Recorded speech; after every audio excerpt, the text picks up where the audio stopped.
আমরা আজকে কোণ আঁকা শিখব, ঠিক আছে?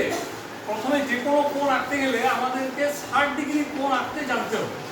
এই 60 ডিগ্রি কোণ আঁকার জন্য আমি স্কেল নিয়ে প্রথমে একটা লাইন টানবো, ঠিক আছে? প্রথমে স্কেলটা আমরা ধরবো, এরভাবে দুটো হাত দিয়ে ধরবো যাতে করে স্কেলটা না নড়ে যায়, মানে দুটো আঙুল দিয়ে ধরবো। তারপরে আমরা এইটাকে একটা লাইন আমরা টেনে নেবো, যে কোনো লাইন আমরা স্কেল দিয়ে টেনে নেবো। তারপর আমাদের যে কম্পাসটা আছে সেখানে আমরা একটা মাপ নেব, ঠিক আছে? সেই মাপটা নেওয়ার পর, এটা মাপটা খুব বড় হবে না, খুব ছোটও হবে না। তারপর এইটা হচ্ছে কাঁটা, এটা হচ্ছে পেন্সিল। এই কাঁটাটাকে এই লাইনের একদম শুরুতে বসাবো, বসিয়ে অনেকটা বেশি করে আমরা ঘুরিয়ে দেবো, অনেকটা বেশি করে এইভাবে ঘুরিয়ে দেবো। ঘুরিয়ে দিয়েছি। এরপর কি করবো, যেখানে মিশলো সেই জায়গায় আবার কাঁটাটাকে বসিয়ে দেব। মাপ কিন্তু বদলাবে না, এই মাপটাই রইল। এইখানে কাঁটাটা বসিয়ে আবার আমরা এইখানে আরেকবার কেটে নেব। এইটা হয়ে যাবে কত ডিগ্রি? 60 ডিগ্রি।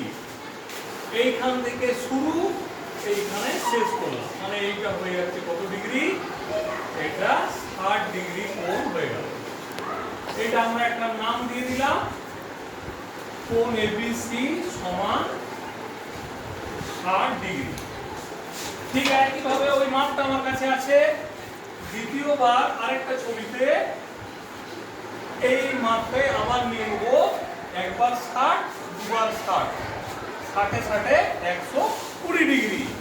তাহলে আমরা লাইন টেনে আবার করে দেবো এটা 120 ডিগ্রি। এখানে নাম দিলাম ডি। তাহলে ডি থেকে ডিবিসি হয়ে গেল 120 ডিগ্রি। এইবারে 60 এইখানে আর 120 এইখানে, তাহলে 60 থেকে একবার আর 120 থেকে একবার করে নিলাম।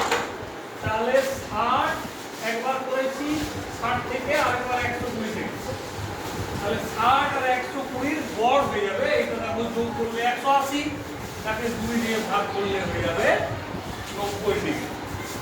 এটা 60 এ বসিয়ে একবার, 120 তে বসিয়ে একবার, তাহলে হয়ে যাবে এইখান থেকে শুরু, এইখানে শেষ।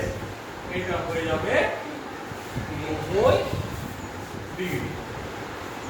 তাহলে কোণ পিবিসি সমান 90 ডিগ্রি।